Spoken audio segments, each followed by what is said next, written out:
हमारा क्रिएशन मान लीजिए, हमारा प्रकटीकरण मान लीजिए, क्रिएशन तो नहीं कहें, ये जो अनंत जीवों की सृष्टि है भगवान की जो प्रेम की वासना है, अब मैं शास्त्र के शब्द ही इस्तेमाल कर रहा हूँ, भगवान की जो प्रेम की वासना है वो इतनी गहरी है, इतनी प्योर है कि वो इन अनंत जीवों से अनंत तरीके से प्रेम करना और करवाना ही चाहते हैं। हम सब यूनिक हैं अपने आप में।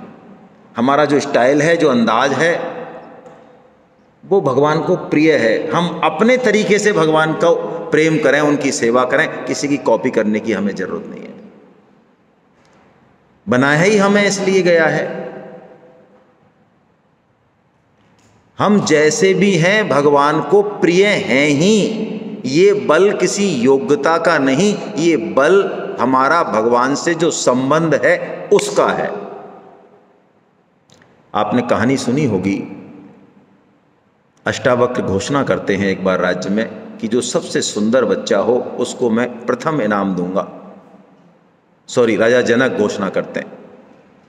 तो अष्टावक्र उस समय शिशु होते हैं और उनके पिता कहोड़, क्योंकि अष्टावक्र जन्मजात सिद्ध हैं, वो मां के पेट से ही अपने पिता की जो मंत्रोच्चारण में और विधियों में जो गलती है उसको पेट से ही टोक देते हैं कि तुम यहां गलती कर रहे हो, तुम ये उच्चारण गलत कर रहे हो। तो उनके पिता को एक दिन गुस्सा आ जाता है, वो श्राप दे देते हैं उनको। तो पिता के श्राप के कारण अष्टावक्र 8 जगह से टेढ़े आते हैं, काले कलूटे, 8 जगह से तिरछे, जिनको देखने मात्र से या तो घिन आ सकती है या हंसी आ सकती है। उस अष्टावक्र को अपनी गोदी में लेके और उनकी मां राजा जनक के दरबार में पहुंचती है। राजा जनक जैसे ही अष्टावक्र को देखते हैं और उसकी मां को देखते हैं तो बुलाते हैं अपने पास कि भाई कहीं कोई गलती तो नहीं हुई है, हमारे जो डोंडी पीटने वाले हैं उन्होंने ठीक से मुनादी तो की है ना, तुम्हें पता है ना आज क्या प्रतियोगिता है यहाँ। तो उनकी माँ बोली, मैंने ठीक से सुना है,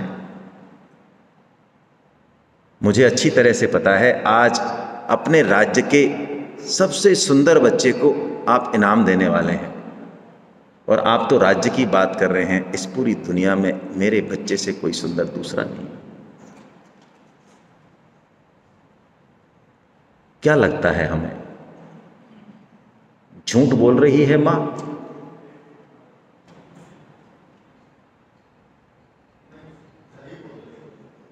कुछ ज्यादा बोल रही है बढ़ा चढ़ा के? हम जैसे भी हैं, जैसे भी हैं, कोई पास्ट प्रेजेंट फ्यूचर छोड़ें हम। अब बात कहीं और ले जा रहे हैं स्वामी जी और भगवान श्री कृष्ण दोनों। हम जैसे भी हैं भगवान को प्रिय हैं। उस संबंध को हम पहचानें। भगवान मानो इंतजार कर रहे हैं हमारा जन्मों जन्मों से कि कभी तो ये थोड़ा सा मेरी तरफ देखे, थोड़ा चेत हो इसको।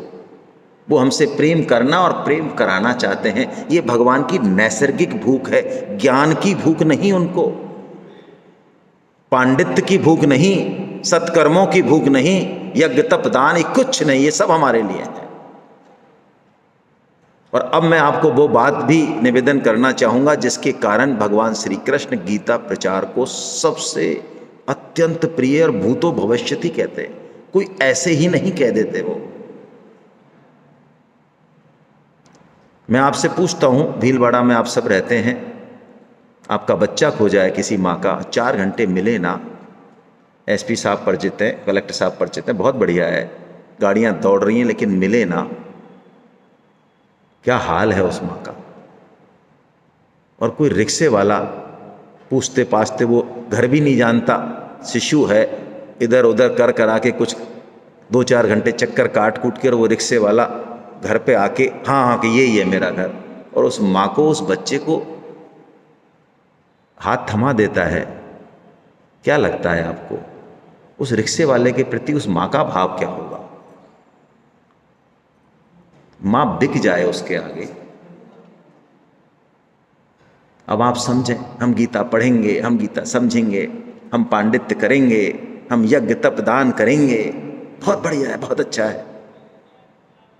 गीता प्रचार से एक व्यक्ति भी यदि भगवान की तरफ उन्मुख हो गया तो करोड़ों करोड़ों जन्मों से बिछड़ा हुआ उनका वो प्रिय बालक मानो भगवान को मिल गया। तो भगवान क्या ऋणी ना होंगे हमारे? और जब वो ऋणी हो गए तो जो चाहिए वो देंगे हमें। कर्म चाहिए, ज्ञान चाहिए, भक्ति चाहिए, क्या चाहिए? जब ठाकुर जी ही हमारे हैं तो फिर बचा क्या? वो बात भगवान उधर ही हमें मानो ले जाना चाह रहे हैं, उस संबंध की तरफ ले जाना चाह रहे हैं। लेकिन इतना सब कुछ सुनने के बाद भी, हर पूरी गीता सुना दी भगवान ने। अब जो श्लोक है आपके सामने, इतीत ज्ञानम आख्यातम, इति इति शब्द जहां लग जाता है क्लोज, खत्म, वो ग्रंथ खत्म। इति लगा, चैप्टर खत्म। यहां चैप्टर में लग गया, इसका मतलब गीता खत्म। यहां पे इतीत ज्ञानम आख्यातम गुह्यात गुह्यतरम मया। अरे अर्जुन, जो कुछ कहना था, गोपनीय से गोपनीय जो कुछ कहना था वो कह दिया मैंने। इतना कहने पे भी कोई फर्क नहीं पड़ता। जैसे हमारे नहीं पड़ता, ऐसे अर्जुन के भी नहीं पड़ रहा है। ये क्या भगवान की लीला है?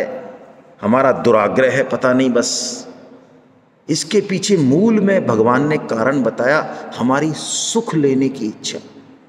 हम गीता पढ़ के कर्म योग सीख जाते हैं, ज्ञान योग सीख जाएंगे, भक्ति सीख जाएंगे, सारे श्लोकों को सीख जाएंगे, लेकिन मुझे सुख मिले पदार्थों से, पत्नी से, पति से, घर से, संसार से, समाज से, सबसे मेरे को सुख मिले, ये मूल में हमारे बना रहता है। और जब तक हम संसार के सुखों में व्यस्त हैं, पस्त हैं, तब तक भगवान भी मस्त हैं। रामकृष्ण परमहंस जी कहते हैं कि माँ किचन में काम कर रही है और बच्चा रोने लगता है तो माँ उसको खिलौना दे जाती है। अब उसको माँ नहीं चाहिए। अब वो देख रहा है बढ़िया लाल पीली नीली लाइटें हैं, कुदक रहा है। अब माँ गई, खिलौने में मस्त है। वही हैं हम। लेकिन थोड़ी देर बाद समझ में आ जाए भगवान की कृपा से, जैसे हमारे आ गया, नहीं तो क्यों बैठे होते। उसको लगता है यार खिलौने में कोई ज़्यादा मामला दम है नहीं, फिर रोता है वो। अब की बार माँ उसकी बड़ी बहन को बेचती, जा जा जा गोद में ले। वो बड़ी बहन गोद में लेती है, वो देखता है अच्छा हाँ खिलौनों से बेटर मामला है। जैसा कि संतोष जी ने कहा, सात्विक सुख बहुत अच्छा है, लेकिन ये अंतिम उद्देश्य नहीं है हमारा। अब उसको लगता है बाद में बड़ी बहन की गोद में भी कि अरे ये बड़ी बहन की गोद में माँ जैसा मामला नहीं है, माँ तो माँ ही है भाई। बड़ी बहन है ठीक है, सब बात है, लेकिन माँ नहीं है ये, माँ तो फिर माँ है। अब वो जो टेक लगाता है, अब वो जो चिल्लाता है, अब संसार पूरा खड़ा कर दो उसके सामने, अब माँ ही चाहिए। जिस दिन ये बात हमारे आ गई, ठाकुर जी की हिम्मत है जो हमारे सामने साक्षात नहीं प्रकट हो जाए। हिम्मत है उनकी, नहीं है। लेकिन हम पूछें दिल से, क्या वही चाहिए या अभी बहुत काम बाकी है? बहुत कुछ बाकी है। इस फर्जीवाड़े में बहुत सार दिख रहा है। अभी ताकत है हम में, इसमें कोई दो राय नहीं है। ताकत अपार है, जिस दिन जगेगी एक झटके में तोड़ देंगे तिलिस्म। यही तो कहते हैं, एक भंवरा जो फूलों का रस पीता है, सूरज छिपता है तो वो उस कमल की डंडियां बंद हो जाती हैं सूरज छिपने के बाद, तो वो भंवरा कमल की डंडियों का स्पर्श, जैसे कि हमें काम सुख लगता है, चमड़ी का सुख, तो भंवरा भी कहता है कितना बढ़िया सुख है। अब वो कहता है बताओ अब मुझे घर तो जाना था, लेकिन क्या करूं, कमल की डंडियों ने मुझे बंद कर दिया। लेकिन कोई चिंता की बात नहीं है, रात्रिर्गमिष्यति भविष्यति सुप्रभातम भास्वानुदेष्यति हशिष्यति पंकजश्री। क्या कह रहा है भौरा? कोई चिंता की बात नहीं है, ये रात कौन सी रहने वाली है, ये रात चली जाएगी।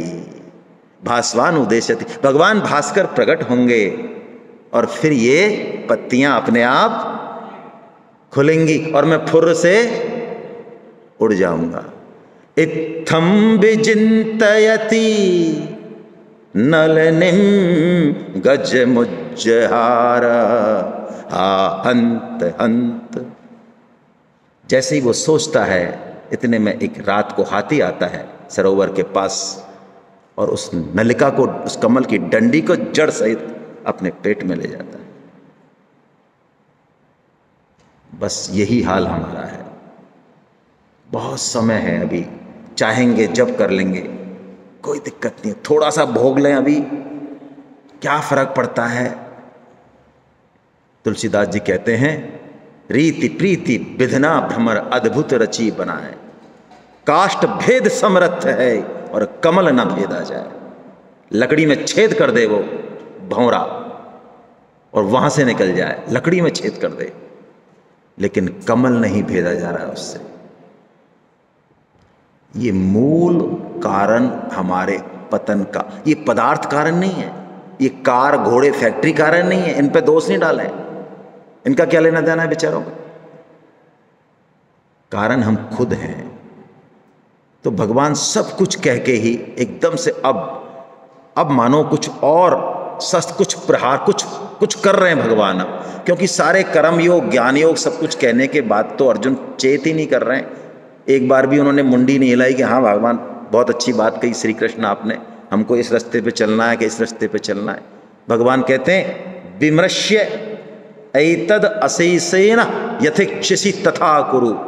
तू सोच विचार कर ले अर्जुन ठीक से जो मैंने कहा और तेरी जचे जो कर। बस हम ये नहीं कह पाते अपने बच्चों से ता जिंदगी, अपनी उंगली पे ही चलाना चाहते हैं उनको। और कई स्मार्ट माँ बाप तो ये समझते हैं कि नहीं हमारे बिना ये जिएगा नहीं। हम तो जी गए अपने मैया बाप के बिना, और हम तो जीरो से पहुंच के और कहाँ पहुंच गए, लेकिन ये नहीं जी पाएगा। इसलिए इसको एंड तक हमारे साथ की जरूरत है। भगवान एकदम से अब वो टेक्निक इस्तेमाल कर रहे हैं कि अर्जुन हिलता है, एकदम हिल जाएगा, क्योंकि भगवान कृपालु हैं। जो टेक्निक चाहिए वो टेक्निक देते हैं। थप्पड़ चाहिए तो थप्पड़ भी देंगे, तान के देंगे, बढ़िया वाला देंगे, हमको भी देते हैं।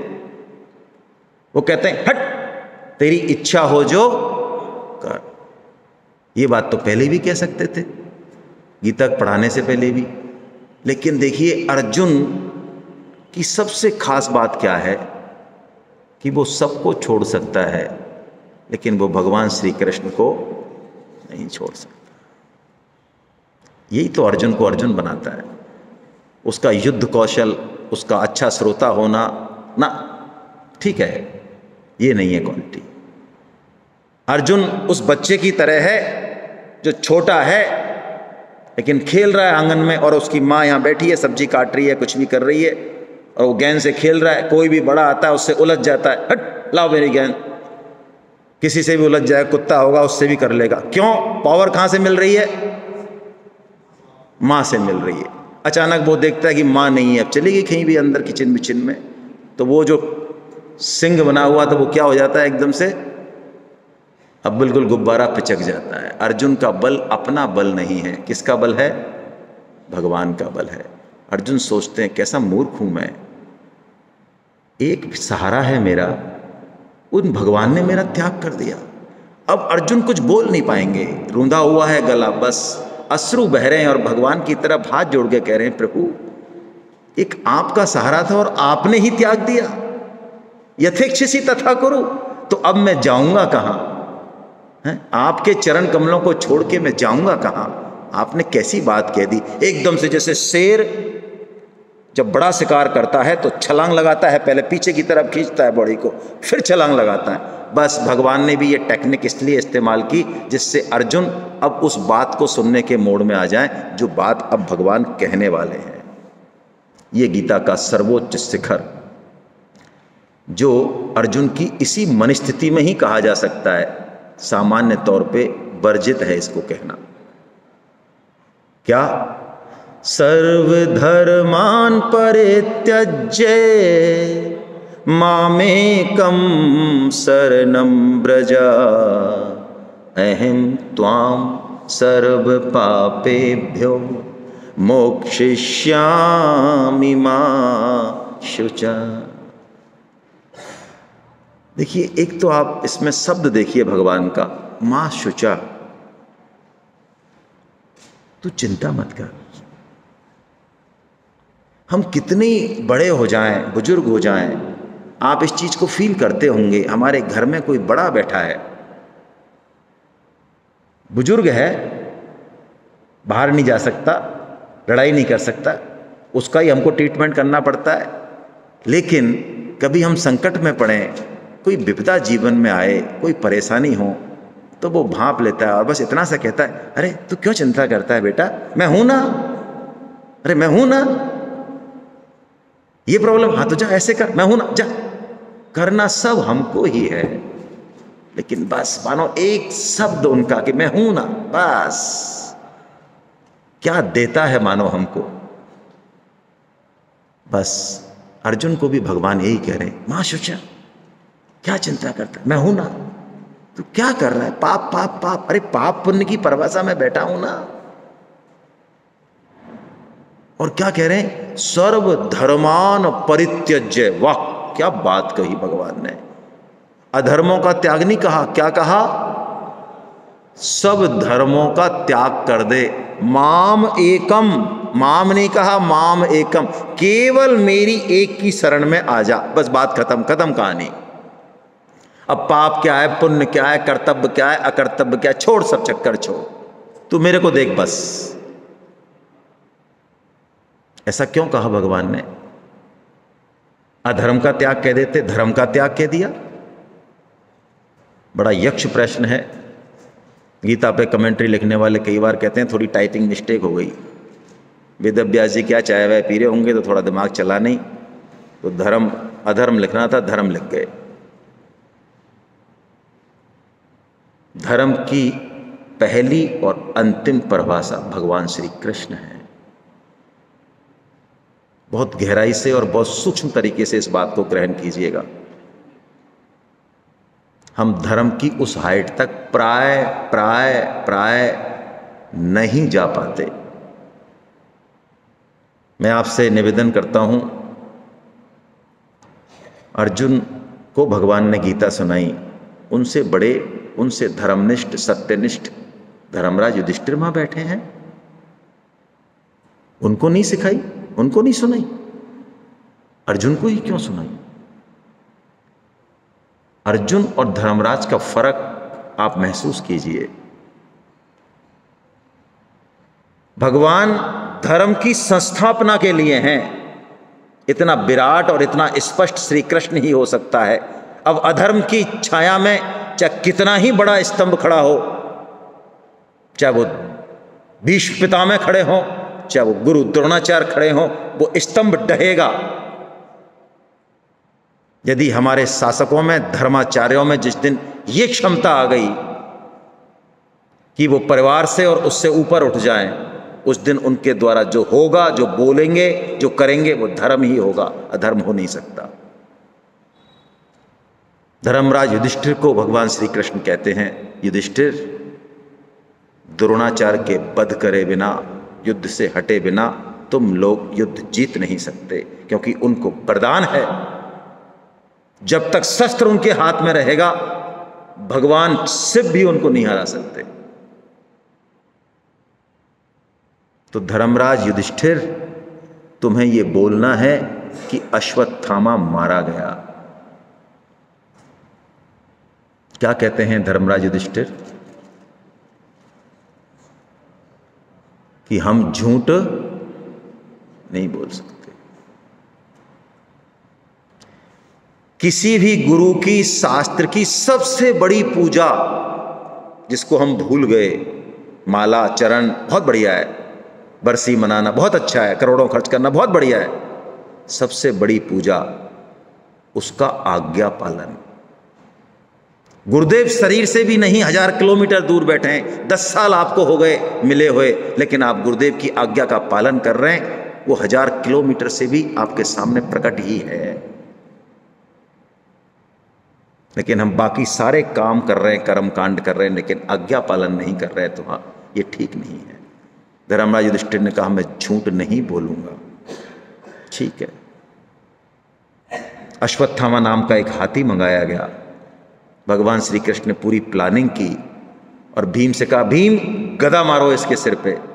भीम ने तुरंत गदा मारी और भीम चिल्लाने लगा अश्वत्थामा हतो हत्वा, अश्वत्थामा मारा गया, अश्वत्थामा मारा गया।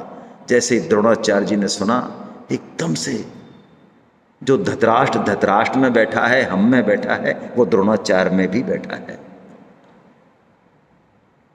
जैसे ही सुना, अपना रथ लेके आए, युधिष्ठिर के पास छोड़ दिए। अस्त युधिष्ठिर, क्योंकि पता है धर्मराज युधिष्ठिर हैं, ये झूठ नहीं बोल सकते।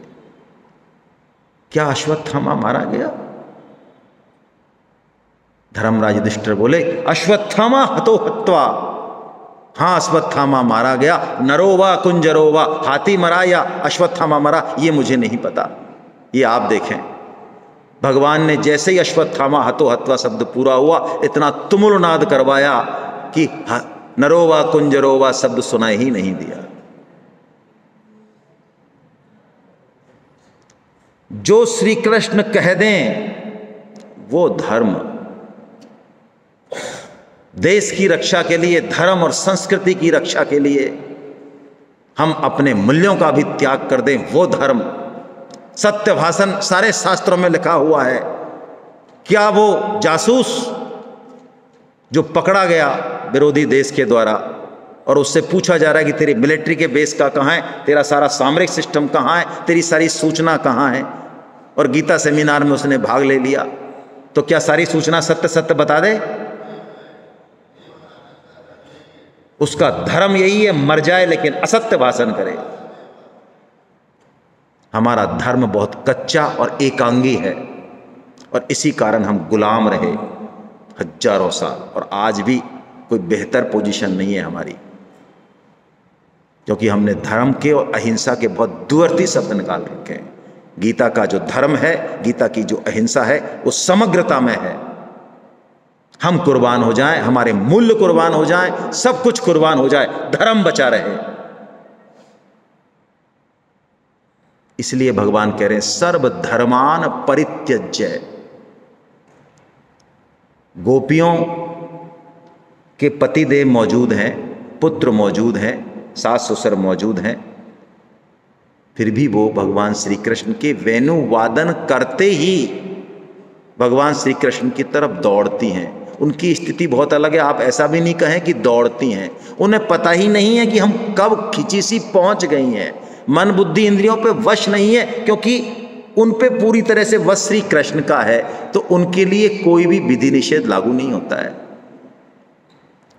क्योंकि वास्तविक धर्म यही है कि हम भगवान श्री कृष्ण से प्रेम करें, उनकी आज्ञा का पालन करें, इसी में सारे धर्म हैं। ये बहुत गुप्त और बहुत उच्च स्तर की बात है जो भगवान ने अर्जुन के उस भाव को देख के बताई, और तुरंत इसको ढक्कन बंद कर दिया। भगवान ने तुरंत ये श्लोक बोल दिया, अर्जुन सुन, जो मैंने ये बात बताई तेरे को, कौन सी? शरणागति वाली, इसको 4 लोगों को बिल्कुल मत कहना।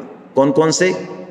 जो अतपस्वी हैं, जो मेरे भक्त नहीं हैं, जो सुनना ही नहीं चाहते, या जो मुझ में दोष दृष्टि रखते हैं। अरे कि क्या है, कृष्ण तो ऐसे ही गीता में फेंकते रहते हैं लंबी लंबी, है ना। ऐसे फेंकने से कोई भगवान थोड़ी होता है। आपने मान रखा होगा भगवान हाँ ठीक आदमी थे, और ठीक भी नहीं थे, देखा जाए तो उनका बचपन का मामला थोड़ा गड़बड़ तो था।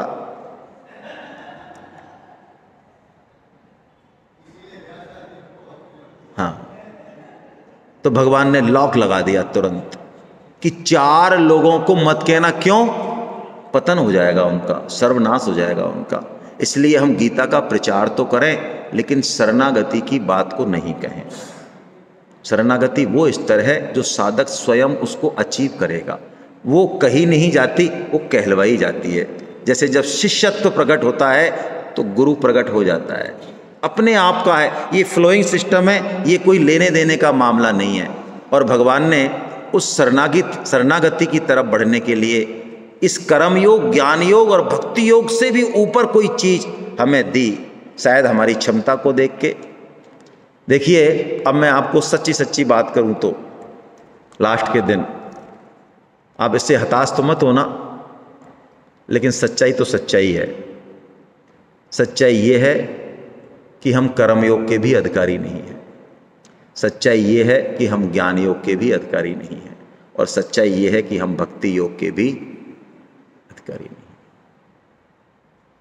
आप इन तीनों की जो अर्हताएं हैं, एलिजिबिलिटीज हैं, वो चेक कर लें अच्छे से, और खुद को भी चेक करें कि जो योग्यताएं बताई जा रही हैं क्या वो 10 अंश में भी मेरे अंदर हैं। हाँ, शायद इसलिए भगवान ने ये बोला तीनों योगों के बाद, बिल्कुल जैसे अंत में, जैसे पहले ऑनलाइन नहीं हुआ करता था, एग्ज़ाम लग रही है, कुछ ऐसे बच्चे होते थे हमारे जैसे साल भर तो पढ़ते नहीं, और एग्ज़ाम आ गई जब टेंशन कर रहे हैं और इधर उधर पन्ने पलट रहे हैं, समझ में कुछ आ नहीं रहा है, तो गुरुजी के वहाँ चक्कर काट रहे हैं घर पे, तो गुरुजी बुलाते हैं, क्यों रे नालायक, कैसे घूम रहा है इधर उधर। अरे कि गुरुजी हमें थोड़ा दिक्कत हो रही है, कुछ बता दो ना, अच्छे कुछ इंपॉर्टेंट बता दो ना, एग्जाम है परसों। गुरु पढ़ता क्यों नहीं है, फिर चैटते हैं, बता दो दिक्कत होगी थोड़ी, ऐसे हो गए, बीमार हो गए तो, और ऐसे। तो गुरुजी कहते चल बेटा ले, तू ये ऐसा कर, तू 5 क्वेश्चन कर जाना इंपॉर्टेंट तेरा काम हो जाएगा, जा।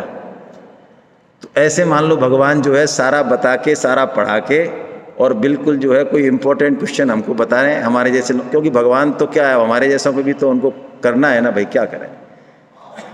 हाँ, कृपा है, प्यारे हैं उनके, कुछ ना करते हुए संबंध के दम पे प्यारे हैं, तो क्या करें भाई। तो भगवान कहते हैं अर्जुन सुन, जो इस गीता ज्ञान को मेरे भक्तों में कहेगा निमित्त बनेंगे। मैं पुनः निवेदन करता हूं, हम सबको अपने हृदय से, इसको कोई बड़ाई की बात नहीं है, हृदय से हम धन्यवाद दें इस चीज़ का।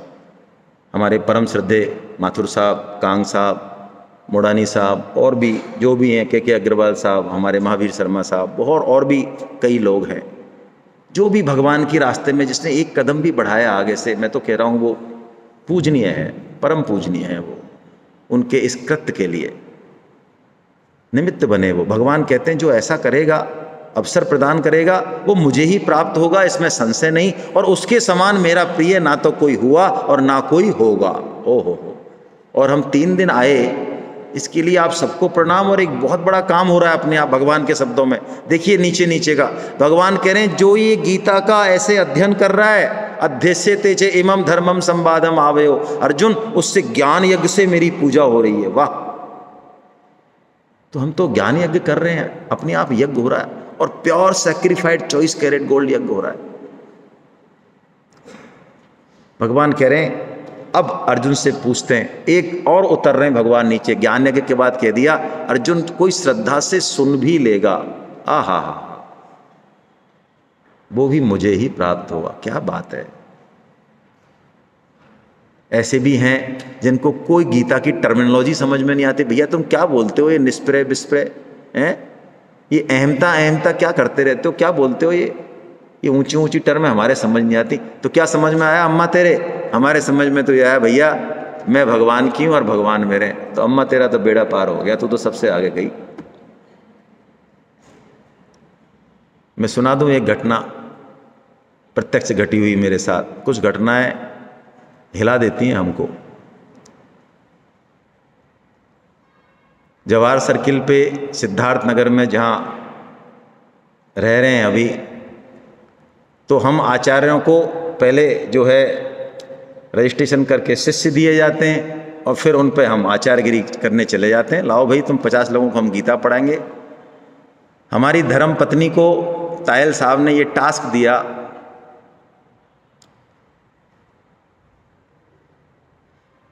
आज तायल साहब को मैंने देखा है सर में, जिस तरह से सर ने हर आदमी को हिट किया आज, साल भर से ज़्यादा नहीं हुआ। हर सेमिनार में सर कैसे घूमते थे माइक लेके, 68 साल के, हम पीछे रहते थे, एक एक व्यक्ति के पीछे जाते थे, हिट करते थे, बोलो बोलो, संकल्प करो, संकल्प करो, गीता पढ़ो, गीता पढ़ो। कई बार ऐसा गुस्सा आता था, क्या इतना चैटते रहते हैं फालतू सर, पढ़े तो पढ़े, नहीं हिम्मत पढ़े, हमें क्या लेना देना।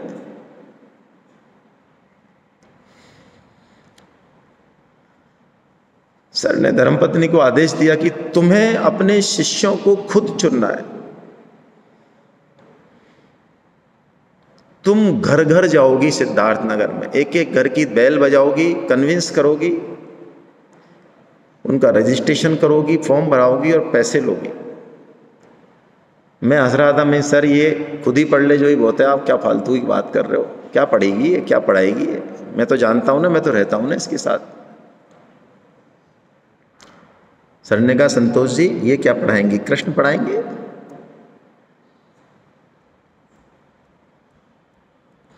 घर घर गई वो, 35 रजिस्ट्रेशन हुए, जिसमें से 10 लोगों ने पैसे नहीं दिए। 25 लोगों से क्लास चालू हुई, वहीं कॉलोनी के मंदिर में क्लास लेते थे। उसमें से 10 महिलाएं जो मीना समाज की हैं, बड़ी बूढ़ी हैं, लहंगा लुंगड़ी पहन के आती हैं। हम जिनका रजिस्ट्रेशन होता है उनको लिखते हैं, रजिस्टर में नाम लिखते हैं और उनकी हाजिरी लेते हैं क्लास में। नाम बोलते हैं भाई, सब वो बोलते हैं हरे कृष्णा हरे कृष्णा, हाँ भाई मोडानी साहब हरे कृष्णा, आप कौन कौन आए, ऐसे रिकॉर्ड रखते हैं। मैं जब क्लास में गया एक दिन, दूसरे शायद पहली क्लास थी या दूसरी थी, तो वहाँ पे जो महिलाएं बैठी हुई थी, चूँकि उन्होंने पैसे नहीं दिए तो उनके नाम रजिस्टर में नहीं थे, तो उनके नाम नहीं बोले मैडम ने। मैं वहीं था, मुझे नाम भी याद है। उसमें से एक बहुत बुजुर्ग महिला थी, अनपढ़,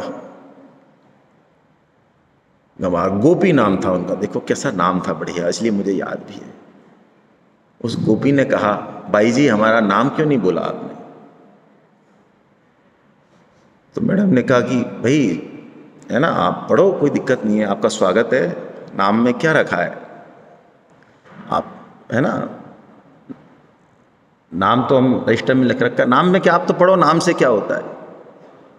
तो वो गोपी बाई बोली कि नहीं हमारा नाम बोलो आप, हम जब हाजिरी बोलते हैं तो भगवान के दरबार में हमारी हाजिरी लगती है। मुझे उस सेंटेंस को सुन के, जो मैंने 7-8 साल गीता पढ़ी, मुझे लगा मैं निरक्षर भट्टाचार्य हूँ, मुझे कुछ नहीं आता। जो मैं समझता हूँ कि मैं गीता समझ गया, जितनी सरलता, जितना श्रद्धा विश्वास इसमें है, ऐसा मेरे अंदर शायद 10 जन्म में नहीं आया।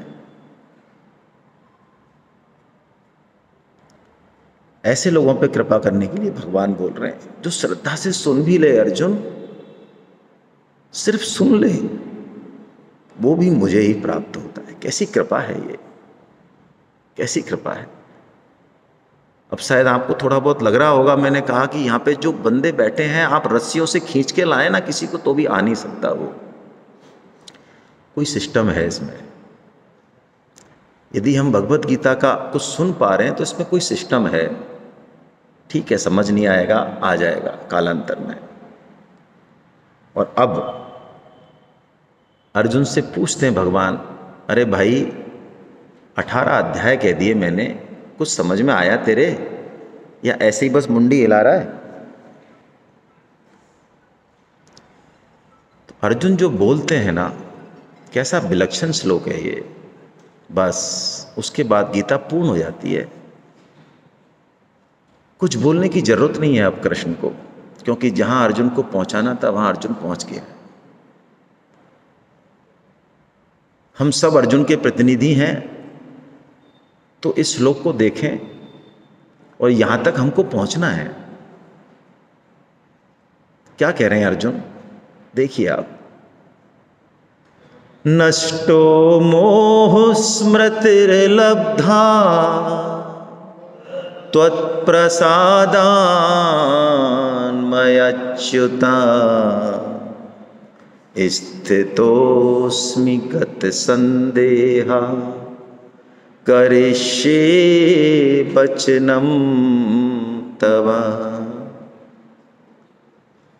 नष्टो मोह स्मृतिर्लब्धा। हे प्रभु, मेरा मोह नष्ट हो गया। स्मृतिर्लब्धा, मुझे पता चल गया कि मैं कौन हूं। ओहो, अब तक तो मैं समझ रहा था कि मैं संतोष कुमार हूं, मैं पुरुष हूं, मैं स्त्री हूं। अब मुझे पता चल गया कि मैं कौन हूं। वाह, क्या बात है। अच्छा, मैंने ठीक से सुना, मैं महारथी अर्जुन हूं इसलिए पता चल गया क्या मुझे? नहीं, कारण बता रहे हैं। त्वत्प्रसादात्मयाच्युता। हे प्रभु, केवल तुम्हारी कृपा के कारण, तुम्हारी कृपा के कारण मुझे पता चल गया कि मैं कौन हूं। अच्छा, पता चल गया तुम्हें कौन हो तुम, तो कैसे माने भाई कि तुम्हें पता चल गया, वास्तविक पहचान मिल गई तुमको? क्या करोगे तुम अब आप देखिए, ये जो चरण है, कैसा चरण है ये वो हाईएस्ट हाइट है जो एक साधक ले सकता है। कुछ भी हो जाए हम इस दुनिया में, लेकिन ये पहुंचे, यहां पहुंचे, हम यहां पहुंचे जहां अर्जुन पहुंच चुका है, पहुंचता है, उसके बाद कुछ नहीं बचता। ये गोपी भाव है। ये हम भागवत की कथा तो सुनते हैं, लेकिन क्या उसके योग भी हैं? ये गोपी भाव है। पूरी गीता में भगवान अर्जुन को फटकारते, धमकाते, खड़ा हो, युद्ध कर, खड़ा हो, युद्ध कर, युद्ध कर, युद्ध कर, युद्ध कर। कोई 20 बार भगवान ने कहा। 2.3 से चालू हुए, 2.3, 2.7, 2.18, 8.7, सब जगह भगवान खड़ा हो, युद्ध कर। लेकिन अर्जुन अब ये नहीं कहते कि लाओ मेरा गांडीव खाएं और खाएं, सबको खत्म करता हूं अभी। यदि ऐसा कह देते तो कृष्ण कहते, तेरे को फुकट में मैंने 18 अध्याय सुनाए यार, वैसी टाइम वेस्ट किया तेरे संग। अब अर्जुन समझ गए, युद्ध करना और न करना ये एक ही सिक्के के दो पहलू हैं। असली तत्व कहां है? कहीं और है, दोनों पहलुओं से अलग है। वो कहते हैं, करिष्ये वचनम तव। हे प्रभु, अब मैं वो करूंगा जो आप कहेंगे। आप कहेंगे युद्ध कर तो मैं युद्ध करूंगा, और आप कहेंगे युद्ध मत तो मुझे क्या लेना देना है। जीव की सफलता इसमें कि वो भगवान की आज्ञा का पालन करना सीख ले। नारद जी जाते हैं गोपियों के पास कि भाई भगवान श्री कृष्ण के सिर में दर्द है, क्या इलाज है? इलाज ये है कि कोई वो दे, कोई भक्त अपने पैरों की मिट्टी दे दे, धूल रच दे दे। तो देखो भाई, ऐसा है, रुक्मणी जी से हमने मांगा, सत्यभामा जी से मांगा, सबसे मांगा, सबने मना कर दिया कि हमको नरक में थोड़ी जाना है। अरे हमारे पतिदेव, हमारे आराध्य त्रिलोकी के मालिक, हमारे चरणों की धूल इनके माथे पे लगेगी क्या? शास्त्र नहीं पढ़े क्या थोड़े बहुत भी? तो देख लो भाई, उन सब ने तो मना कर दिया है। अब हम आपके पास आए। लास्ट भगवान ने कहा कि एक बार तुम जरा वहाँ और आओ गोपियों के पास, हमारे बहुत दर्द हो रहा है माथे में, मरे जा रहे हैं हम। तो सारी गोपियाँ दौड़ दौड़ के आई कि तुम एक मुट्ठी की कह रहे हो, अरे तुम 1 टन धूल ले जाओ, ये लो, सारे पैरों से झलका के धूल। कि नरक में जाओगी कि भगवान श्री कृष्ण सही हो जाएं, उसके बाद हम नरक में क्या, हम रौरव नरकों में जाएं तो भी हमें परवाह नहीं। ये भाव, करिष्ये वचनम तवा, भगवान जो कह दें वो काम करना है, बस वही काम करना है। भगवान ने कह दिया गीता प्रचार मेरा सबसे प्रिय काम है, तो अब कोई दिमाग नहीं लगाना, बस करना है, कोई इफ एंड बट्स नहीं। ये अर्जुन की हाइट। और अब अंत में कृपा योग। गीता में क्या कहें, कैसे कैसे योग हैं। संजय वो भक्त हैं जो भगवान की कृपा को हर क्षण अनुभव करते हैं, उनके आंखों से आंसू रुक नहीं रहे हैं।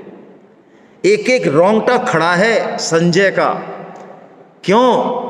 अपने गुरुदेव के प्रति कृपा का अनुभव करके, भगवान श्री कृष्ण की कृपा का अनुभव करके रोमांचित हैं, बोला नहीं जा रहा है, गदगद हैं, यही शब्द हैं। हमको मनुष्य जन्म मिला, हमको गीता मिली, आज हमको इतना अच्छा संपन्न परिवार मिला, इतने अच्छे लोगों का संग मिला, क्या हमें भगवान की कृपा का अनुभव नहीं हो रहा है अभी भी? ये कृपा योग जिस दिन जीवन में घट गया ना, खड़े खड़े समाधि लग जाएगी, खड़े खड़े। रामकृष्ण परमहंस जी 8 साल के हैं, खड़े खड़े समाधि लग गई उनकी। बस भगवान की पक्षी उड़ रहे थे, उनको देखा और समाधि में चले गए 8-10 घंटे तक। इस प्रकृति के सौंदर्य को देख के भी शुद्ध भक्त समाधि में चले जाते हैं। भगवान की कृपा निरंतर घट रही है, माँ बाप के रूप में, सबके रूप में, गीता के रूप में, जो कुछ है सबके रूप में। जो हमें मौका मिला देखें हम उस कृपा को। वो कहते हैं, संजय बोले, अरे भगवान वासुदेव और प्रथानंदन अर्जुन का ये रोमांचित करने वाला मैंने अद्भुत संवाद सुना, किसकी कृपा से? व्यास जी की कृपा से। मेरे गुरुदेव व्यास कैसे हैं? समर्थ हैं? और इस गीता ग्रंथ को मैंने सीधा सुना, सीधा भगवान श्री कृष्ण से सीधा ही नहीं सुना, अरे मैंने वो विश्व रूप भी देखा जो सिर्फ और सिर्फ अर्जुन के लिए था। और संजय ये सब बोल के क्या बोलते हैं, क्योंकि धृतराष्ट्र ने बोला कि ये तो सब ठीक है, तू तो ये तो बता कि युद्ध में कौन जीतेगा और कौन हारेगा। धृतराष्ट्र भी पूरा देख रहा है, सब सुन रहा है, समझ रहे हैं आप? इसलिए तुलसीदास जी कहते हैं कि साक्षात ब्रह्मा जी भी हमारे सिर पे बैठ जाएं तो हमारा क्या बिगाड़ लेंगे? क्या बिगाड़ लेंगे बताओ? यदि हम खुद नहीं जो है करना चाहें। संजय गीता का अंतिम श्लोक बोल रहे हैं ये, और देखिए कैसी, क्या भगवान की कृपा कोई हेतु नहीं है। आप देखो, इस चीज को देखो, इस चीज को समझें। हम अपने आप को कतई वो नहीं माने। गीता जैसे ग्रंथ का पहला श्लोक कौन बोलता है? कृष्ण बोलते हैं, धृतराष्ट्र बोलता है, वाह। और अंतिम श्लोक कृष्ण बोलते हैं, भक्त बोलते हैं। क्योंकि भगवान कहते हैं, मैं भगतन को दास और भगत मेरे मुकुट मुनि। भगवान भक्तों को अपने सिर पे रखते हैं। जैसे दादा हाई कोर्ट का जज है लेकिन पोते को अपने ऊपर बैठा लेता है। ठीक है, कुछ नहीं जानता, ना एमए है, ना बीए है, ना कोई 2 लाख रुपए महीने कमा रहा है, लेकिन है बस बैठा रखा है। ऐसे ही भक्त भगवान से कुछ नहीं चाहते तो भगवान उनको सिर पे बैठा लेते हैं। और भक्त जो कहते हैं वो भगवान से भी ऊपर। संजय ने जो बात कही इस श्लोक में, वो पूरी गीता को निचोड़ दिया। और क्या बात कही, अद्भुत बात कही संजय ने। क्या कहा? यत्र योगेश्वर कृष्णो यत्र पार्थो धनुर्धरा तत्र श्रीर विजयो भूतिर ध्रुवा नीतिर मतिर ममा। आहा, जहां भगवान योगेश्वर श्री कृष्ण हैं, कहां नहीं है? भीलवाड़ा में नहीं है क्या? है? आवाज नहीं आई। यश विहार में है क्या? अभी है क्या? कहां नहीं है, कब नहीं है?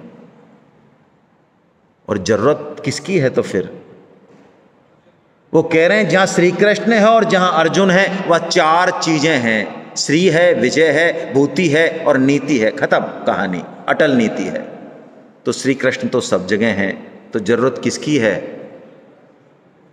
तो जो अर्जुन बनने को तैयार है श्री कृष्ण, उसका रथ आज भी हाँकने को तैयार है, आज भी। संतों की बातों पर कभी संदेह नहीं करना चाहिए। अर्जुन का हाका उससे भी बेहतर तरीके से, कोई चाहे नहीं प्रत्यक्ष रूप से, हाँ तो प्रत्यक्ष रूप से भी तैयार है। कोई चाहे कि नहीं प्रेरणा बन के, हाँ तो जैसे जिस रूप में घोषणा है भगवान की, पलट नहीं सकते। हिम्मत क्या है उनकी? ये यथा माम प्रपद्यन्ते तांस तथे भजाम में। हम जो जैसे मेरा आश्रय लेगा मैं वैसे तैयार हूं। पिता मानेगा पिता, पुत्र पुत्र, नौकर हाँ नौकर, पति हाँ पति, पत्नी हाँ पत्नी। यदि सारथी में कृष्ण चाहिए तो वो तैयार खड़े हैं। लेकिन पूछें अपने आप से, क्या हम अर्जुन बनने को तैयार हैं? घोषणा कर दी संजय ने, वही श्री है, हमारी बात हो गई। देखिए भगवान की कृपा से श्री आती हैं। लक्ष्मी तो सबके होती है, दारा सुत और लक्ष्मी पापी के भी होए, तुलसीदास जी कहते, कोई बड़ी बात मत मानना। पापी के भी पत्नी, पुत्र और लक्ष्मी अपार होती है। क्या है, भगवान श्री राम के तो एक है, आप कहानी पढ़ लो कितनी कितनी है। लेकिन श्री कुछ अलग है। श्री भगवान नारायण के साथ आती है, और वो श्री जब आएगी तो हमारी बुद्धि में वो सत्प्रेरणा देगी, ये श्री हमें विष्णु से मिलाने वाली है। वाह, इनको भगवान ने सुचि श्रीमान कहा 6वें अध्याय में। धन ऐश्वर्य है, पूरी शान शौकत है, लेकिन पूरा मन भगवान के चरण कमलों में है। ये सब कुछ भी ठाकुर जी के ही उत्सर्ग हो जाए, कोई समस्या नहीं है। ठीक है, मिला है प्रारब्ध का, फेंकना नहीं है, यूज तो करना ही है, फेंक के खा जाएंगे भाई। गाड़ी मिली है, एसी बंगला मिला है, तो कोई झोंपड़ी में थोड़ी चले जाएंगे, यहीं रहना है। लेकिन मन से अपना है नहीं कुछ, ठाकुर जी के लिए है, ठाकुर जी का ही है। वो उनको मिलती है श्री नीति, अटल नीति। विजय तो है ही उनकी, कह दिया स्पष्ट संजय ने। यहाँ तो सर बैठे हैं, मैं तो उदाहरण यही देता हूँ, हमारे सेक्रेटरी साहब बुला ले तो कुछ भी गलत काम नहीं किया, लेकिन डर लगता है पता नहीं क्या पूछेंगे, डांट देंगे। और कोई मंत्री सीएम बुला ले तो और हालत खराब हो जाए। ये संजय हैं, संजय शुद्ध भक्त, धृतराष्ट्र राजा हैं, उनके सामने ठोक के कह रहे हैं कि विजय किसकी होगी? अर्जुन की होगी। जहां श्री कृष्ण है और जहां अर्जुन है वहां होगी विजय। सुनो स्पष्ट, इतनी हिम्मत, इतना निर्भीक, ये भक्ति ही हो सकता है। और नीति की हम बात करें, मैं एक उदाहरण देके इस श्लोक का मर्म समझने की कोशिश करते हैं। कंस अपनी बहन देवकी को अतिशय प्रेम करता, अतिशय। खुद शादी के टाइम पर रथ हाँक रहा है उसका, वसुदेव जी को बिठा के। लेकिन जैसे ही घोषणा होती है कि इसके गर्भ से आने वाला पुत्र तेरा सर्वनाश करेगा, इसके बाल पकड़ लेता है और तलवार निकाल के गर्दन उड़ाने वाला होता है। ये ही असुरपना है जो हम सब में बैठा हुआ है। लेकिन आपको ये शायद पता नहीं होगा कि वो छोड़ क्यों देता है। कंस से ज़्यादा क्रूर रावण भी नहीं है, कोई नहीं है, लेकिन वो छोड़ देता है देवकी को। क्यों? वसुदेव इतने सत्य प्रतिज्ञ हैं, उस समय उनकी पूरी पृथ्वी पे वो कीर्ति है कि वो मर जाएंगे, लेकिन जो कह दिया अटल है। इतनी कीर्ति है वसुदेव जी की। तो वसुदेव जी कहते हैं, अरे कंस, नारी हत्या का, अबला हत्या का दंश लेगा तू? मैं हूं ना, मैं दूंगा तुझे अपना पुत्र या पुत्री जो भी होगी। बस कंस छोड़ देता है, ठीक है तुमने कह दिया, डन। हम सुन लेते हैं, कहानियां पढ़ लेते हैं, मोबाइल देखते हुए, रोटी खाते हुए। जरा अपने पे घटाएं।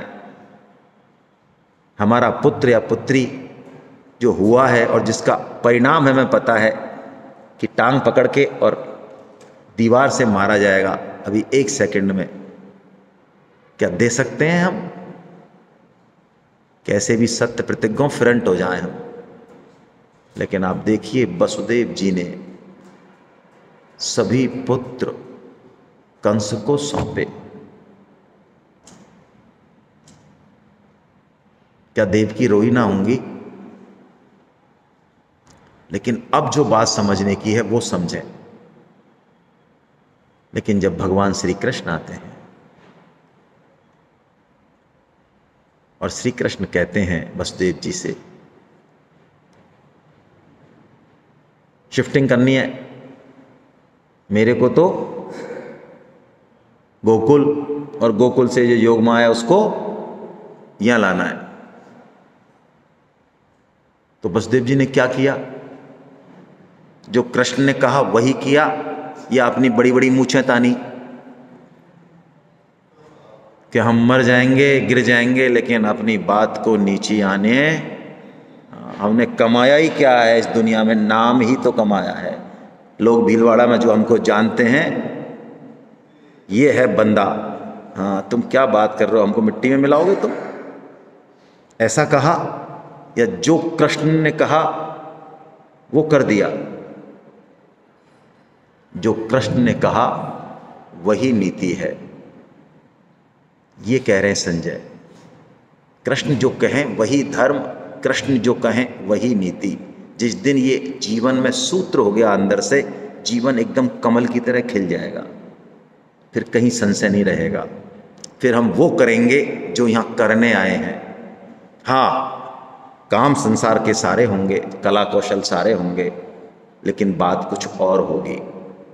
अर्जुन संजय ऐसा कह के इस गीता का पटाक्षेप करते हैं। आइए। हे नाथ, हे मेरे नाथ, मैं केवल आपकी शरण हूँ, आप कृपा करो, मैं आपको भूलूं नहीं। नारायण नारायण नारायण नारायण। आप सभी भीलवाड़ा वासियों का पुनः पुनः बहुत वंदन। और कहीं भी